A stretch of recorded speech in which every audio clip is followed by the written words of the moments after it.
मल्हार साखर कारखान्याला माजी कॅबिनेट मंत्री महादेवराव जानकर यांनी दिली सदिच्छा भेट. धनगर समाजातील व्यक्तींच्या भव्यदिव्य प्रोजेक्टला माजी कॅबिनेट मंत्री महादेव जानकर यांनी भरभरून दिल्या शुभेच्छा. राष्ट्रीय समाज पक्षाचे राष्ट्रीय अध्यक्ष तथा महाराष्ट्र राज्याचे माजी दुग्ध विकास व पशुसंवर्धन मंत्री महादेवरावजी जानकर यांनी चांदापुरी येथील जय मल्हार साखर कारखान्याला सदिच्छा भेट दिली.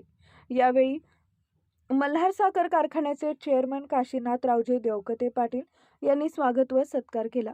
माजी मंत्री महादेवरावजी जानकर यांनी चांदापुरीच्या माळरानावर भव्यदिव्य प्रोजेक्ट पाहिल्यानंतर समाधान व्यक्त केलेलं आहे. ग्रामीण भागात धनगर समाजातील व्यक्तींच्या भव्यदिव्य प्रोजेक्टला भरभरून माजी मंत्री महादेव जानकर यांनी शुभेच्छा दिल्या. व्यस्त असताना सुद्धा मल्हार कामातून वेळ काढून साखर कारखान्यावर चेअरमन काशीनाथरावजी देवकते पाटील यांच्याशी बराच वेळ मनमोकळेपणानं सुसंवाद साधला. याप्रसंगी कारखान्याचे अधिकारी, पदाधिकारी, कर्मचारी उपस्थित होते.